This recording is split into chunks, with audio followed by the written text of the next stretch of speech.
Well, thanks for joining in today on our public webinar here on Wednesday, February 22nd. We've got a great panel of owners here for you to address a lot of questions and concerns that you have as you continue through your discovery process. If you have not been on a public webinar before, or perhaps haven't watched one of the previously recorded webinars through our YouTube channel, just to give you a little rundown of how this works. Really, we're going to start off with an introduction from each of our current Signworld owners that are on the panel today. They'll tell you a little bit about their business and where they're at, and then we'll open the floor to each of you. Each of you will have the opportunity to ask questions and get answers to those from the owners. Anything that pertains to their daily business, they'll be there to help you through and answer those questions. Anything that might also pertain to things that we're teaching owners today through the training programs, I'll help and assist through the answers there with those questions.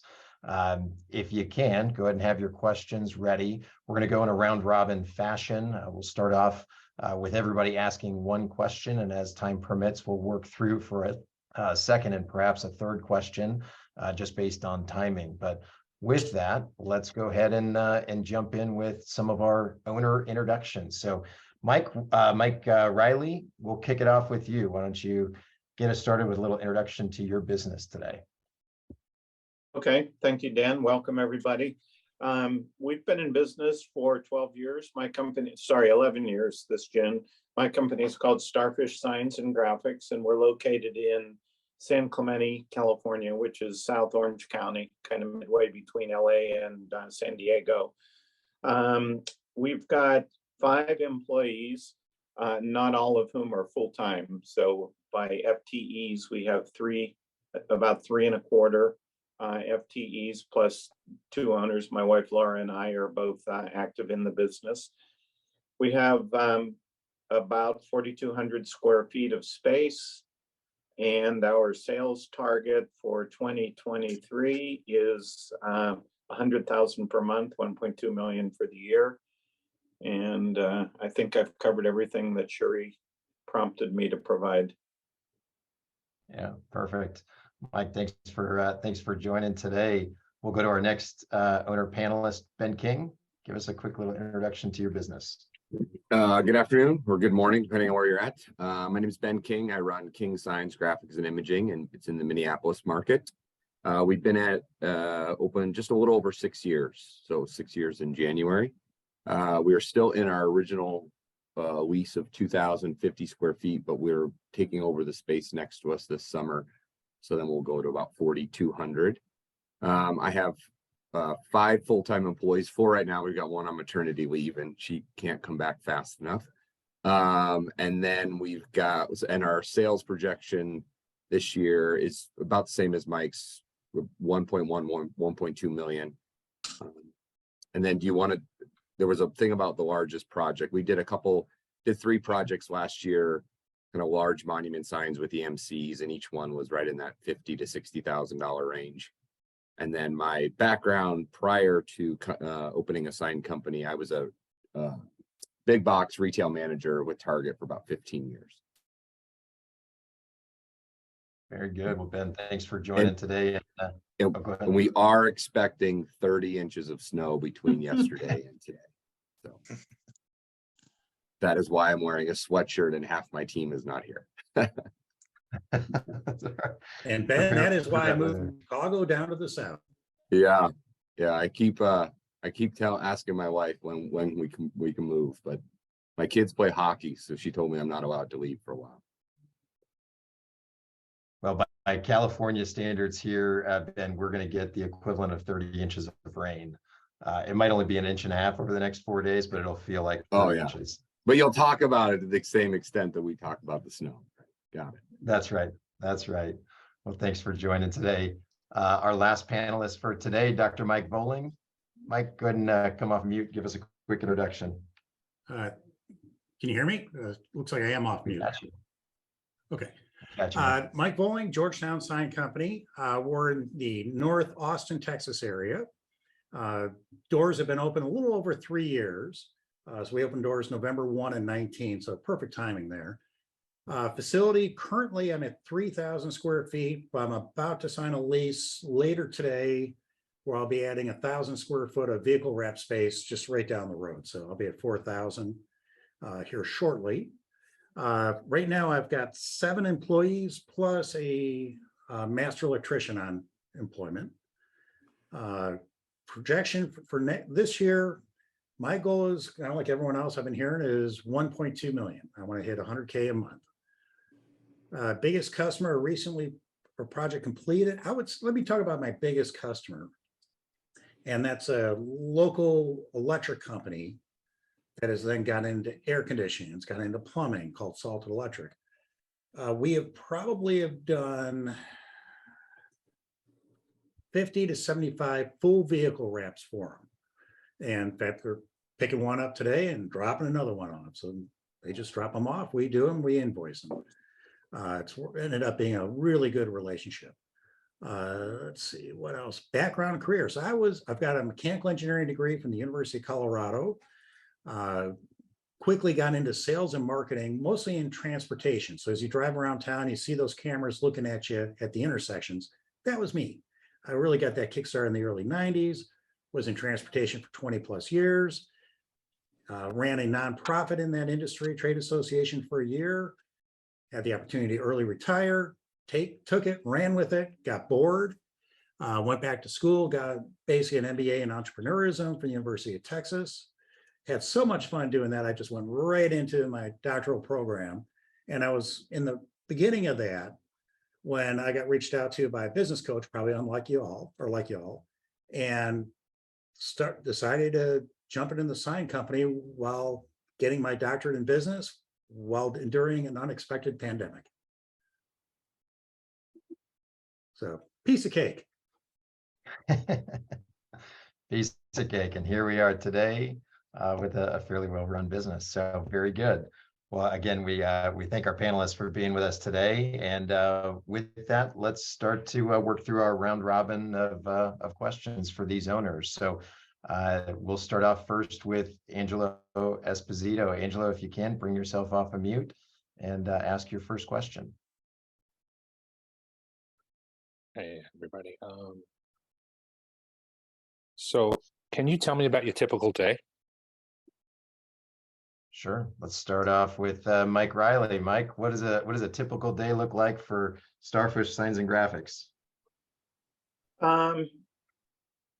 So for me, the breakdown is about 50% sales, about 50% operations. And today might be an example. I was at we were actually installing frosted vinyl on a bandit barrier in a credit union at 6 a.m. this morning. And then we've got an installation at a high school coming up. And then we've got a few things in the works, some sandblasted wood signs that are going to be installed on Friday. So I suppose that's as good a product mix as any. Yeah, very good. Ben King, what does a typical day look like for you at King Signs and Graphics? Very similar to what Mike said. I mean, I think as an owner, you fluctuate into, or you move into whatever part of the business or the process the team, might need you that day.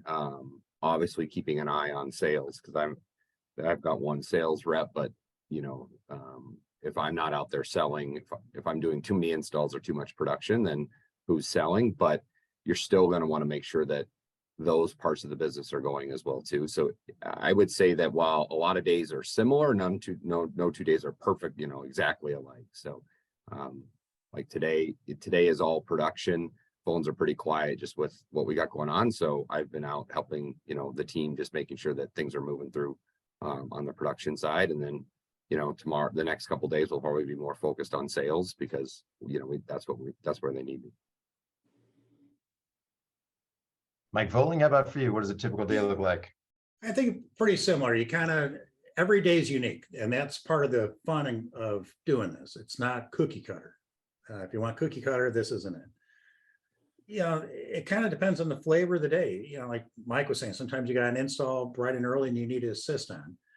Maybe you just trying to keep track of where things are in the production queue or things like that. But I definitely spend a lot of time on sales, understanding where things are and process. At the end of the day, no one's going to be focused on sales like I am, because I know it's a lifeblood of the company. And so I spent a lot of time on that and just making sure the wheels on the bus keep spinning. Yeah, very good. And just kind of a follow-up on this end here. While you all said that you will step out and onto an install site and perhaps lend a hand if needed there, do any of you find your way into the back room making signs on a regular basis, day to day? Not on a regular basis. Oh, go ahead, Mike. Sorry. Sorry, I was just going to say, my involvement in the installation today was as much to meet the customer as it was to really help out. And I would say in both installation and fabrication, I get asked to help if it involves lifting things. If it involves skilled labor, they don't ask me. Yeah, They ask you to stay away if it requires skilled labor. Yeah, exactly. Very good. you bring in the big muscle, huh? Something like that. Yeah, I really don't get involved with fabrication of signs. I mean, I'll help out every now and then just to hang with the person more than anything else. So if I want to spend time with Abby as my production person, I may help her weed a little bit and I slow her down. But for me, it's more just chit chatting and getting to know, what she's doing and how things are going, more than me enhancing productivity.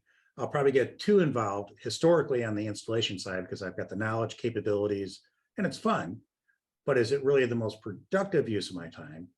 Which is where it's nice that for the next 4 or 5 months, I can't do it. So it's going to force me not to. Yeah, good, good. Ben, any follow-up to that? Do you step back and make signs? I try to stay completely out of production and design. Like those guys said, I'll help with installations just because it's, well, I have more experience in it, but I can't run, I can't even run the printer, I'm going to be honest. So, but I also know that if I'm running the printer or doing the, I can't do any design. I can critique design, I can give insight, but if you're doing those things, then you're not selling and driving next month's revenue. That's exactly right. Very good. Well, let's go to Ron. Ron, if you can't bring yourself off of mute, go ahead and fire off your question.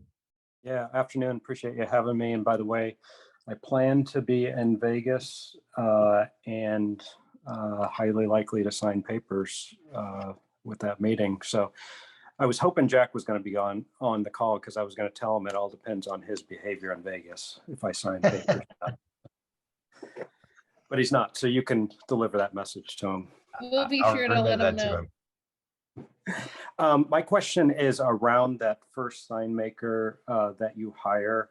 And what I hear a lot from owners is, the strategy of developing that sign maker into kind of the shop manager eventually long-term as you're building up. So what's your hiring thought process? And I guess more importantly, how do you keep that person and how do you treat that person besides compensation to continue them with the business and keeping them long-term as a shop manager? Sure, good. All right, so let's start with Mike Voling. Mike, how did you go through the process of finding your first employee? What did you look for in the skill sets, and what have you done to develop them over time to kind of build them into that production manager role? Yeah, so that first hire is ultra important because you may have business sense, you may have financial sense, wherever your expertise is. Chances are it's not in making signs. So you're really going to be relying on them and drawing information from them up front. Found them through Indeed. I had multiple candidates that were okay, one that probably would have worked. And then when Ryan applied, I looked at the resume, I'm like, the resume is outstanding. Interviewed him, and he just, we gelled immediately. I really liked him. He had tremendous skill set. Dan interviewed him, or first Terry interviews him for technical perspective. Terry calls me up, he goes, man, he can do it all. And then Dan interviewed him and he goes, man, you got a winner here if you can afford him because he's not going to be cheap. And it was worth every single penny I pay him. He's by far the highest paid employee. He has moved into where he, when I was gone for the last 3 weeks recovering from surgery, he was running the show. And he has that capability. So I've been able to go on vacations all along because I could trust him to run the show. As far as how do I keep him engaged? By letting him do what he wants to do within reason. He's a free spirit. He loves creativity. He loves doing various different things. And he doesn't want to get abused. Previous place he was at just worked him to death. He loves the fact that he's that number one person. In fact, his title right now is sales manager. And eventually I think he'll probably end up buying me out. So yeah, I absolutely hit a grand slam. Very good. Ben King, how about for you? How did you find Yeah, I your mean, it's talent similar. You find develop? them on Indeed, you ZipRecruiter or whatever. I've had a little bit better luck with Indeed. I think the thing that you learn is early on, you kind of, they're different. Each employee's different. Each employee has different kind of aspirations. And so I right now don't have anyone that I think, would buy me out, right? That really wants to then lead the other employees on the team. And so, but they have different skill sets that then we're able to leverage. And, in some aspects, as you grow, it's a little bit like creating a basketball team, and you run your offense to what your team's strengths are. We sell a lot more vehicle wraps now because of my last production guy installer. He loves to do them. And so I've been able to kind of come down in price a little bit on that. So my business shifted a little bit based on my employees, and my next employee, it may change a little bit from there. So you're kind of always, you want to hire the right people. I think initially you want to hire somebody that can do production and installation. And if they can do design, absolutely great. And then you can teach them the sales. And then the next person, they might not do installation, but they can do design and production. And eventually you get to the point where, I'm sure all the three of us are, that I can bring almost anybody in that has the right attitude and maybe has a little bit of background in graphic design or background in one of the facets of the business, and we can teach them the other things. So your team kind of evolves over time and what they do and how you leverage their skill sets. And Ben, anything you're doing in regards to compensation or the culture of the company that's keeping these people staying for long I periods of time? stole, we do like a velocity bonus that I stole from Roger Carroll. He's down in Fort Worth, right? Cowtown. So we do a monthly. He stole it from Don Conklin. Yeah, right. Yeah, don't come up with your own ideas. Just leverage the people that have been doing this a long time. That's what I learned. But yeah, so we do like a velocity bonus. And so if we hit our sales booked, and then we hit our sales completed each month, then they get a cash bonus. And I switched it to where I was initially paying it out by just like, if we hit it, you got it. And now I do it. It's kind of prorated based on how much you worked that month, just because we had a couple of employees that, I was trying to also drive a little bit of just who's putting in the max effort. So, but that works a little bit. You're gonna, I lost an employee that was with me for 4 years. And he got an offer that I couldn't match, and he was going to go work on a design side for a bigger company. So you've got to understand that it's not necessarily, I offered him more money than what he went to go do, and he still ended up leaving me. So stuff like that happens, but hopefully you've built your team and your systems well enough that you can kind of withstand that and bring somebody in behind them and get them up to speed. Yeah, very good. Mike Riley, how about for you? How have you developed your team over time? What do you do with culture and compensation to make sure that those that you want to keep stay?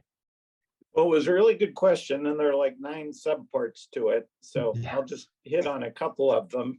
I do think for us, that's the most important aspect of business success, is building the team. I have maybe a little bit different perspective on some of these. One is, I don't think there is such an employee as a sign maker. I think you need to decide what's the core of your business. Is it design? Is it installation? Is it sales? Is it fabrication? And then I suggest trying to hire in that area. Obviously, a generalist is great, and the broader someone's experience, the better. But I think you want to, like I say, kind of think through the area that you want to emphasize that's going to make you different from your competitors. We also perhaps are different in that we prefer to hire entry-level employees rather than experienced employees. That's tough to do when you're starting out if you don't know much about the industry, which was the case with us. So we did hire some experienced employees initially, but we moved in over time to where we hire people who are closer to entry level. And we say we hire for emotional intelligence. That's really the key attribute. So for example, our fabricator and router operator is a young woman who was an administrative assistant for a big corporation in a previous job. And the person who works with me in sales was a head bartender in her previous job. Not saying either of those backgrounds qualifies you to do this, but it's an example of, I think people have multiple talents. And, one of the things we always stress when we interview, we always ask candidates if they are comfortable working with their hands. And about half the people will say, what do you mean by that? And the other half will say, oh yeah, I work on cars, or I make jewelry, or I do irrigation systems for my landscaping.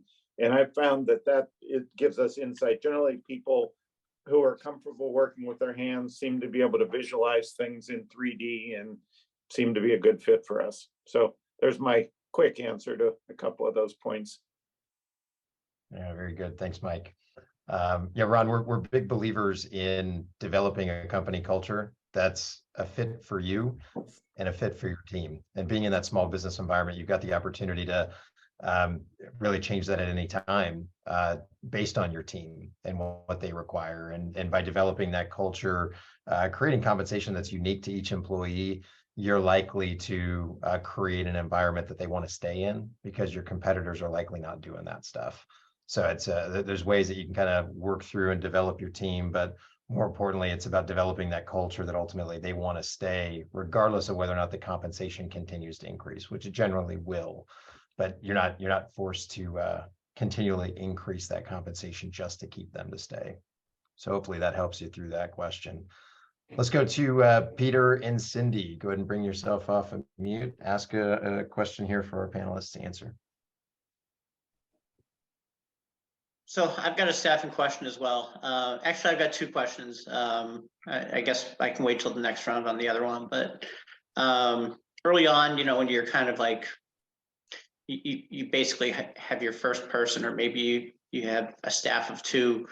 Have any of you been in a situation, early in your business where, they just packed up and left, and, like, how do you recover from that?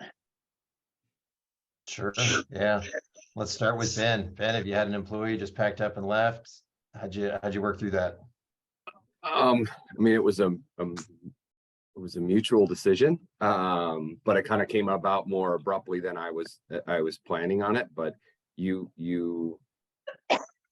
I've never had it when he was my only employee. So then for a short time, I was leaning on the other two while I was backfilling them. But so I guess I've never had somebody quit so abruptly that we couldn't, kind of do anything the next day or finish that day. Yeah. Hey, if I can ask another question, and I'm sorry for just jumping in there, Dan. So when you get started, I mean, obviously, there's training that kind of comes with your initial launch. I mean, I guess, how capable are each of you in your estimation in terms of, being able to step in if you need to on, just production? Okay. Yeah, very good. So let's kind of work that through.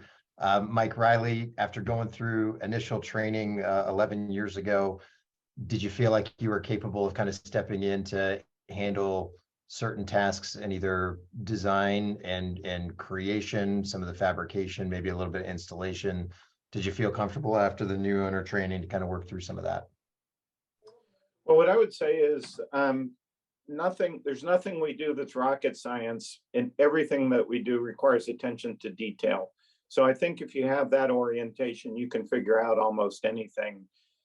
In terms of specifics, I've never operated the printer, any of our printers. I wouldn't be able to do that. I've never operated the router. I wouldn't be able to do that. I think I would be capable of learning either of those if I needed to, but I see my role as more, maybe you'd call it project management. So we do have times when an employee is sick or an employee is out or a piece of equipment breaks down or there's a last minute customer request. And generally my approach isn't how do I do that myself? It's more who else in the network could help me out? Where could I get support from another owner? Who are the contract installers that we have available to help out? So that's generally where I'm focusing my efforts when we get in a bind. Sure. Mike Bowling, how about for you? Yeah, I mean, if I had to in a pinch, I could probably get in and do some things, and you really don't want me to. The good news is I've never been in that position. The first part where somebody quit right away and I was back to square one. There was one point in time I was ready to let almost everyone go and force myself back to square one, with the exception of Ryan. But that's a different conversation. If I ever got to that point, you're in a business alliance. You're going to have other Signworld companies around you. If you need something done, call them. Yeah, they're going to charge you for it, and as they should. But they'll probably give you a wholesale price, not a retail price, and you get through. That's part of the beauty of the network. We don't see each other as competitors. I know I don't. Like if I had a problem with machinery and we go back and forth helping each other out with Helen McKinn Street, 20 miles away, if she needs something, I got it done, and vice versa. So as far as losing somebody right up front, I have not had that issue. I know other sign companies who have in Signworld, and they kind of struggle to get that first hire right because they hired wrong or they didn't hire for attitude or whatever. And then they fall apart, and then they're just kind of stuck trying to get it going. But once they make that right hire, and then you get growing and you get that second person. And let me tell you, hiring that second person is a big relief, because now you're starting building redundancy. And you hire the third person. Each person you hire after that is, it's an expense, but it's also an insurance blanket that helps you know that if somebody's out sick or whatever else, you've got staff who can move around and do things. So would it be a concern? Sure. Is it something I'd be paranoid over? No. Ben, how about for you? After you left New Owner Training, did you feel comfortable and confident, perhaps utilizing some of the software, operating the equipment? Did you feel like you learned enough there that you could be dangerous if you needed to be? Absolutely. I think the trick, and kind of Mike just hit on it, is that you often then, if you've hired right, then you're not going to be in that position for a while. So typically it happened for me is probably 2.5 years in, then we had that person leave abruptly. And so then it had been 2.5 years since I had gone and loaded material and picked the material profile and stuff like that. So, but by that point, to what he just said, you'll have redundancy in your team, and they could do that. You'll have your association of owners that are, some of them very local, and that can help you out. And then by then you also have like your vendors that you use, that you've worked with on certain jobs, that you can call up and say, hey, I was going to have you bend the channel letter, but not do this. Now I need you to do both. Can you do that for me? And so it is literally just kind of solving the problem. And you're going to realize that if your business is doing okay, you're going to be able to solve the problem. Yeah, very good. If I could just follow from a corporate perspective, Peter, we're gonna provide you with that training through the technical portion of the training. We're gonna teach you the software. We're gonna teach you how to operate the equipment. We're gonna teach you how to do vinyl application and some forms of installation. But while we're doing that from a standpoint to help you understand that and be somewhat capable of that, it's really more to give you the understanding to know what work goes into it, so you know how to better quote it and work through timelines and process that with your team. Our focus is really for you as the owner to be the owner. Go out there, focus more on growth of the company, sales, relationship development, nurturing, project management, focus on that stuff. And if you do run into a bind where you're short an employee or they leave or you're not quite ready to hire that employee yet, and you've got projects that need to be completed, as Mike and Ben and Mike Riley have mentioned, you have other owners in the area that you can rely on to help manufacture that for you. You're going to have wholesale manufacturers that can do some of that as well. You're going to lose a little bit in margin, just depending on where you're pricing. But at the end of the day, the goal early on is growth. Let's get the work done. And let's focus on building that relationship so that when the second order comes through and we have our team in place, now we still don't have to worry about the manufacturing. Our team is doing that, but now we're improving the margins. So there's some emphasis on that, but you have a lot of partners around you, whether they're Signworld owners or wholesale vendors that can get the work done on your behalf, so you don't have to worry about that. All right, let's go to Jody Reno. Jody, if you can, bring yourself off of mute and go ahead and ask a question to our panelists. Hey everyone, I'm Jody from Sioux Falls, South Dakota. So Ben, I sympathize with you. We're getting hit with the white stuff too. Oh, good. Kids don't have school today. My wife's work is canceled, so we just got the household all here and get to enjoy some time together.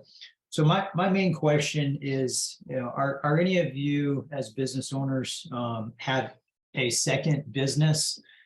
And because I'm looking at different opportunities and really like the Signworld model and what it brings to the market here, but I'm also looking to have more than just one from a diversification standpoint. So do you see it as a feasible business with not putting in, full-time hours to get there, I guess? Is that possible? Perfect. All right, so let's start with Ben King. Ben, do you feel like this would be a business you could run as a semi-absentee owner from the get-go? No. Okay. Why? Well, let me just, you're not going to, nothing that your sign company does is unique. A lot of companies can do vehicle wraps. A lot of companies can do channel letters. A lot of companies can do. Your differentiator are two things. One, it's the association of owners that Signworld that you buy into, and two, it's you. And then how you develop your team and how you lead your team. And so if you want to hit the sales numbers that Signworld's laid out that are attainable, you've got to be kind of bought in, boots on the ground. In my opinion, I don't see us hitting the sales numbers that we did if I worked 30 hours a week or I didn't give it all of my attention. Now, at a certain point, I don't work the same number of hours in the summer that, this year, or I don't plan to or I didn't last year that I did in the first year. And so I think now my work schedule is probably more, maybe what I hoped it would be right off the gate, but it's just, you're not going to hit there's numbers, the team's going to have too many questions, and projects aren't going to move forward as fast because you were working on something else or working for another, on another project, another company, whatever, that afternoon. So for me, I feel like, particularly early on, you've got to be, in it. Mike Volling, do you think you could run this as a semi-absentee operation from the start? Theoretically, the answer is yes. Realistically, probably not. Like some of the things Ben was saying, but even imagine you brought this person on as your number one person. They're working hard. They're doing 40, 50 hours a week, and you're doing 15, 20, 30. You're going to crush any culture or morale you're going to have in the company. You're not going to have the respect of your employee. I know you think, oh, well, I'm the owner, I'm writing the paycheck. One of the things I've done that it's garnered tremendous respect, I think, with the team is my ability to go out there and roll up the sleeves and make stuff. And in fact, when Ryan came in for sign up some paperwork, before he came on board, I was doing the demo. So I was jeans, t-shirt, messy as all get out. And he looked at me and says, I can work with you because you're willing to roll up your sleeves and get dirty. Now, do I do that on a regular basis? No. But having that mutual respect all the way around is important, especially when you're starting off. You're embedding the culture you want in the company starting in day one once you have an employee. Could you do two different things where it's like, okay, you do 40 hours, 8:30 to 5 at the sign company, and then you do something else in the background? Sure. but it's going to strain you. I mean, it's kind of like me getting a doctorate in the evening, business during the day, and I was running on fumes by the end. It's demanding. So could you? Sure. Should you? I would suggest probably not, unless the other business is more absentee. Mike Riley, anything to add on that? Yeah, that's a really interesting question, and just it's related to another important point. And I can say, because I think Mike and Ben are probably younger than me, I have a different perspective on this also. But what the business brokers and coaches all tell you is to get the maximum price for your business at the point when you want to sell it, it needs to run without you. I think that's sort of universally true. And they also say, and that's the weak link for most businesses that they see that they're involved with. So if I can turn that around, I don't think it's possible to start a business and have another business going on. I think you could buy a well-established and effective and business that's been around for a long time. But kind of the first point I was making is then you're going to pay a lot for that.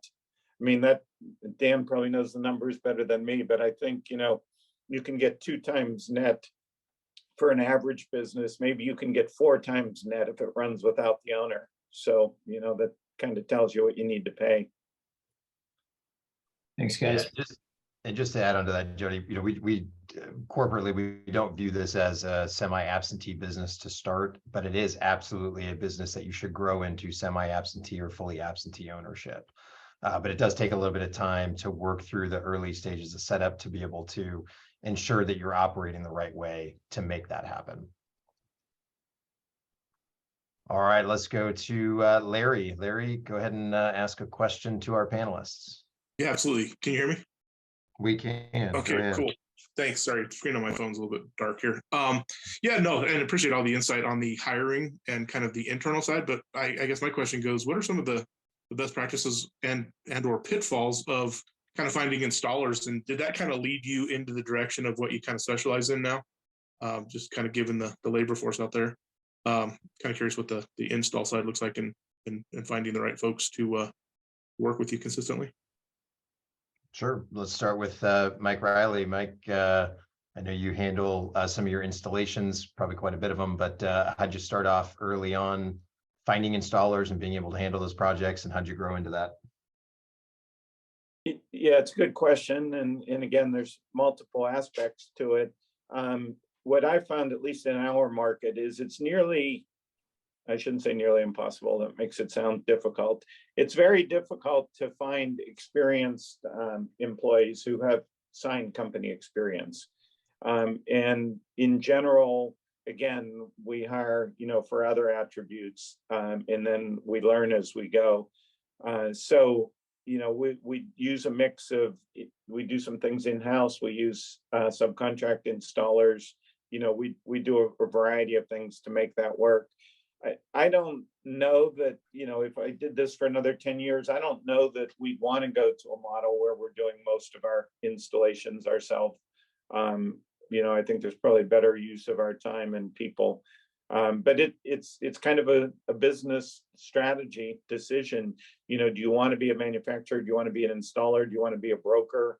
Do you want to do a little bit of everything? You kind of, I think a lot of that is dictated by what you like to do as much as anything. And I'm probably not giving you a very specific answer, but we found it just to be a mix of those things. But it's not a gating of your business, right? I mean, you're able to find, whether it's internal or external, plenty of people to get these jobs done. Yeah, I won't say plenty, but I'll say, it's like most things, there are good quality people out there. You may not find them on the first try. So, you've got to work at it.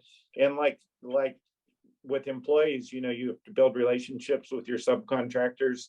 You have to find out what it takes to get you at the top of their list, because the good ones are going to be busy. Some of it's simple, like pay quickly. They like to get paid. But yeah, there are people out there, but it is, it's like every other part of the business. It doesn't just happen. You have to have a strategy for doing that. Sure. Thanks. King, how about for you? How'd you go about finding installers early on? And Yeah, when I did my a couple weeks with other owners, one of them was in the Minneapolis market, and he was kind enough to share some of the install vendors that he used and so that he trusted. And so I still to this day use one of the vendors that actually two of the vendors that he turned me on to. And it's for that very thing, they deliver when they say. They're, they don't push things off and stuff. And I've had exactly what Mike said. I've had some experiences where I've had, leveraged some vendors and it hasn't gone as well. And then you move on from them. So there are people out there. There's, 3M has a website where you can put it in a zip code and you can find a certified 3M installer. That's because you don't want to travel the 3.5 hours, but you want to ship the graphics. And so you take less margin, but particularly early on, my big focus was, if we can move on, because install is often the one thing that you bid it at 3 hours and it could take you 5 or 6, right? So that install probably has the most variable early on where you might swing and miss.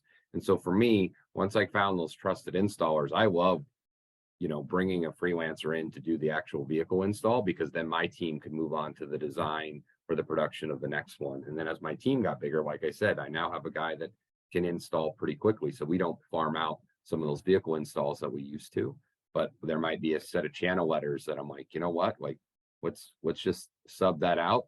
Yeah, we make less money on it, but my team's freed up to move on to the next job, and that helps drive revenue. Mike, anything to add there on the installation question? I would say pretty much mimicking what everyone else is saying. I think you're also asking about identifying the products and specialties that are endemic to, or specific to yourself. I always look at it as you got the market need is here, your capabilities are here. Sorry, cameras are funky. You're trying to find that overlap of your capabilities plus what the market's doing. And there's really a third thing is, can you make money at it? I think mimicking what Mike and Ben have said, you don't have to do it in-house. Good example. I found a lot of my initial suppliers from Helen McKinstry, another Signworld owner. I mentioned her earlier. I got a chance to know the biggest traditional sign company owner here who happens to be here in Austin. And it took a while to get to know him because I'm a new sign company here in Austin, so I'm a competitor. But eventually I got a chance to know him. And he now does every single one of my channel letter installations. He's actually making some signs for me. So I end up being more project manager than sign maker and everything else. The dollar orders are bigger. My margin percentages are smaller, but my margin dollars are pretty nice. And so the ability to leverage resources both in the network and outside the network is going to be crucial. But as you also add capabilities, you're going to see the markets that you target will also expand, because now you can do something where before you couldn't. Yeah, that makes sense. I love the association, right? Other Signworld owners, having some leads and stuff. So that makes a lot of sense. Yep. That's That's awesome. the owners network can be very helpful in that, and installers will also find you as you decide whether or not you want to build out that team internally. All right, so in the background, Sheree is going to be popping on a couple slide decks, just some presentations that will showcase a few of the operations that we have in the network, as well as various projects completed by these owners, just to give you some visual examples as we go through. We'll keep working through our questions here to our panelists if we can. We'll tighten up those answers just a little bit, just for the sake of time. We still have five guests to work through. So as Sheree's bringing up those presentations, let's go to Sam. Sam, go ahead and bring yourself off of mute and ask that question. Thank you, Dan. I just wanted to say this call is super helpful, so I appreciate you guys' all insight. I've got a two-part question. One is, what was sort of your break-even or cash flow positive period? Was it 6 months? Was it longer? Was it shorter? And secondly, how many folks did you start up with? I'm imagining one, but maybe you had a different strategy in mind. Sure. Let's start with our newest owner on the panel, Mike Bowling. How long did it take you to get to cash flow break even? Last year. Month.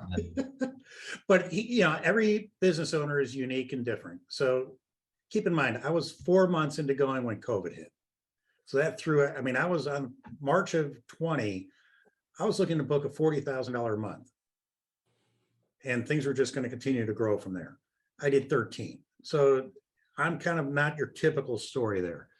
But I also was focused on growth versus cash flow and profitability. That was an intentional decision on my part, with the intent being your overhead costs are going to be the same. So you want to shrink them as a percentage as fast as you can. How you do that? You get your revenue going. This year, my big focus is on profitability. And how many employees did you start with, Mike? Oh, just one, and added Just one, as demand really required it. Yeah, perfect. Ben King, how about for you? How many months did it take to get to cash flow break even, where the revenue coming in was matching the expenses going out? Probably about the 6-7 month mark. I had a similar strategy of trying to grow fast, and so wasn't so focused on margin early on intentionally. And then I started with one and then hired my second one about 6 months in. Very good. Mike Riley, how about for you? 11 years ago, how long did it take you to get to a cash flow break even point on a monthly basis? And how many employees did you start with? Yeah, it may have taken us a year, 18 months, and like the others, we were in a situation where we wanted to focus on growth. We decided to go after bigger and more demanding customers. So that was our strategy. And we started with one employee. We hired our second employee maybe after 9 months, something like that. Yeah, very good. And in those early days, did any of you make any early reinvestments back into the company, either more equipment, more into marketing, things like that, that perhaps affected some of that cash flow break even point?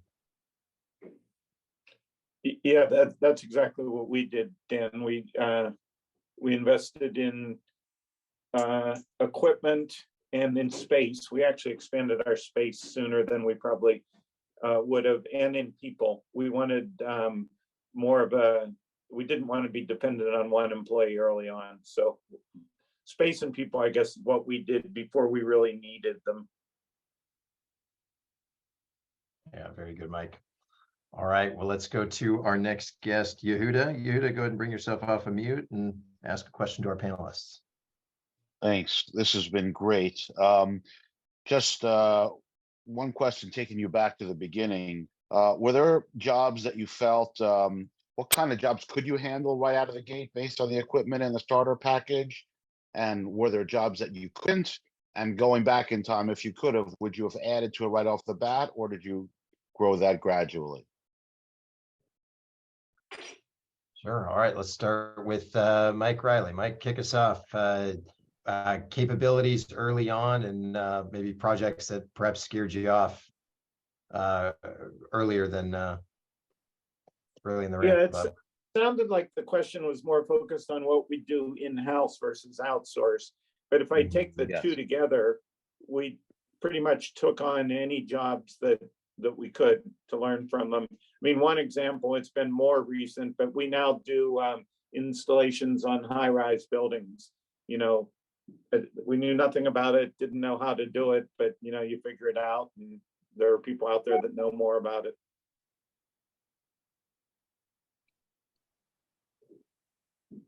Mike Folling, how about for you? Projects that you're focused on early on, and you know, early on, a customer calls, you're like, okay, sure, I can do it. Then you figure out how to do it.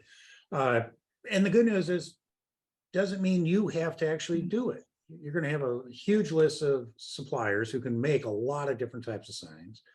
You can always find somebody to install it. So early on, the phone rings, you're going to scramble and you're going to be responsive, and you're going to figure out a way to get it done. And you know what? That's also going to set you apart from your competition. Your responsiveness, your eagerness, your ability to get in and do different projects. Now, over time, you may go, you know, that type of project's not really my forte. And you start saying, you know, I'm going to pass on those projects. But early on, you're going to grab them all. Even if it's a bust of a project, you're going to learn something. And that knowledge will pay off dividends down the road. So yeah, you'll do whatever you can. Ben, how about for you, early capabilities and anything? I didn't you may have chase any, added? well, I wish there were some projects that I got scared off with early on, because I think what Mike Bowling just said is you say yes and you try to figure out halfway through and you learn a lot. But I had a mentality of, if I could get a picture for my website and a 5-star review, that was worth, and then you learn something, man, that was worth it, even if maybe the dollars weren't as worth it as I thought going in. But over time, then you learn that you pass on projects. Like I stay away from HOA associations that are building monument signs for like redoing monument signs, because they never know how much money they spend. They don't, and it just, the list goes on and on. So there's types of clients that you now kind of steer away from their projects, but you'll do monument signs for a builder that's building a strip mall or whatever, because they've got the money to spend on it, right? So, but every client is a chance to not only make some money, which is most importantly, but then learn from it and then build that relationship. And maybe you don't make a killing on the first time they call you, but the second or third time they call you for something else, you're now their sign guy, and you'll do 10, 12 orders with them over a 2-year span and make money on the 11 after the first one. Yeah, Yehuda, if I could just add to what the owners mentioned there, as you look through some of the pictures that were coming up through the slides, it looks like we're having a little bit of an issue with this slide deck working through there. Shrey, hopefully you can get that resolved. Your capabilities early on really revolve more around flat graphic signage for internal production. But as Mike Voling mentioned, we sort of want you to walk in with the confidence to be able to say yes to any project. And then we'll help you figure out how to get that done, whether it's through your internal equipment and it's print type signage, or it's dimensional or electrical or a monument type sign, or we'll outsource through a subcontracted manufacturer. But your job as the owner really doesn't change much, because your job is building the relationship with the client, being there to project manage and communicate, and solve the problem for them. Your internal capabilities of getting into that work will grow over time as the revenues grow and you determine what you like and what you don't like. But to add on to your question there of additional capabilities, I think you hear a lot of owners say if they added early capabilities and what they've added over time, that next piece of equipment would generally be something like a CNC router, having the ability to do some form of dimensional lettering, and routing, having routing capabilities. That's usually where that next generation of equipment goes as you grow those internal capabilities. But any of these projects that you see here, you're capable of doing early on. It may not always be through your internal equipment, but you're very capable of providing the resources to the client and project managing that, and that becomes your project. So hopefully that helps with that question there, but we'll continue to work through that, Yehuda. Let's go to Brian. Brian, if you can't, go ahead and bring yourself off of mute. Ask a question for our panelists here. I really don't have a question at this point. This is my first go around with you guys on this, so I will probably next time around have some questions. That's okay, no problem. Well, thanks for joining in. Let's go to Dennis. Dennis, if you could, go ahead and bring yourself off of mute. Ask a question to our panelists here. Yeah, I mean, not really any questions this round. This is the first one. I've just a lot of good questions asked that kind of answered things that I've been interested in. So thanks, guys, for your time and sharing your experience. Okay, very good. Well, thanks for joining, Dennis. Let's go to Kyle Schroeder. Kyle, if you could, go ahead and take yourself off of mute. Ask a question to our panelists. Hey, so sorry, guys. I joined in a little bit late, but it's been a very good discussion. I don't have any other questions at this time, but I appreciate your contribution today. Okay, well, we appreciate you being here. We've got about 2 more minutes before we reach the top of the hour and get our owners back to their busy days. If you do have a question at the bottom of your screen, there's a raise hand button. You can go ahead and hit that, and I'll call on you. It's just so we don't have everybody coming off at the same time. Ron, I see your hand up. Go ahead.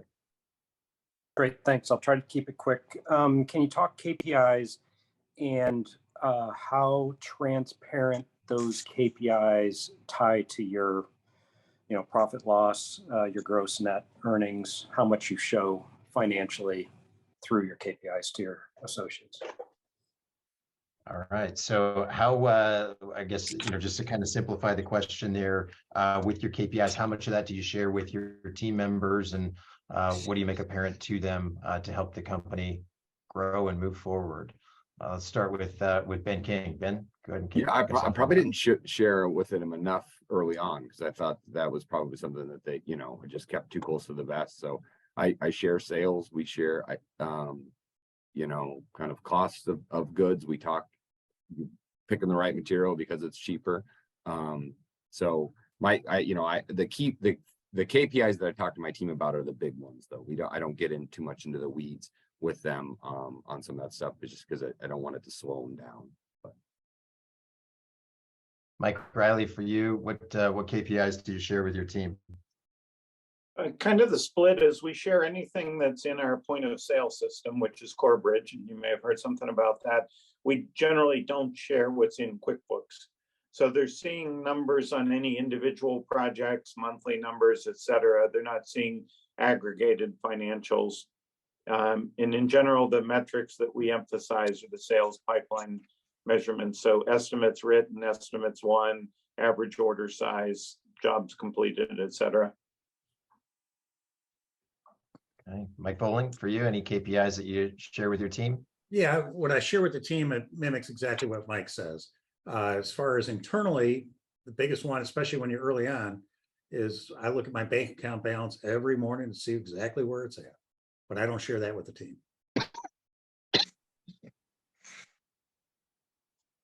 That's good. I Do have not that share before I even have the account wake with up the call. team. That's good. That's good. All right. Well, we're just approaching the top of the hour. We got time for one more. Yehuda, go ahead and bring yourself off of mute. Go ahead and ask that final question of the day. Thanks. I know you said at the beginning, grab everything you can, but now that you're well established, is there a specific target profit margin that you look for on a job? Ben King, kick us off. Is there a target margin that you're trying to hit on work that you take on? Gross profit in-house, probably 75%, and gross profit outsourced 40 to 50%. Mike Bowling? Yeah, I'd almost mimic Ben's numbers. I've actually just raised up one of the internal numbers a little bit, but those are pretty good numbers. Mike Riley, for you, what types of profit margins are you looking to target on projects? Yeah, and gross margin, exactly what Ben said, 75% on in-house production and 50% on outsourced production. Yeah, and that's pretty common across the board. It's what we teach. It's what owners are communicating with each other. There's some common standards within the industry, but that's the goal. And then overall, if you can end up somewhere between a blended gross margin of 60 to 65%, you're doing pretty well. But it's a matter of blending that together with the in-house versus the outsourced. The more outsourced work you do, the lower those gross margins are going to be. The more in-house you do, the higher the gross margins are going to be. Well, we want to thank our guests for joining in today. We are reaching the top of the hour, so we're gonna break for today. We appreciate you being here. Hopefully, the hour was helpful for you, and the responses from our owner panel were helpful to you as you go through your process of discovery here through the Signworld business model. We want to thank our panelists, Ben King, Mike Riley, Mike Bowling. Thanks for being here and sharing your experiences in the organization and experiences within the industry. For everybody here on the call today, we do have another one of these public webinars coming up on Wednesday, March 15th. Expect some invitations to come out from the respective representative within the Signworld corporate team that you're working with, so that you've got dates and times for that. But again, we appreciate you all being here. Everybody have a great finish to your week, and we'll all talk to you very soon.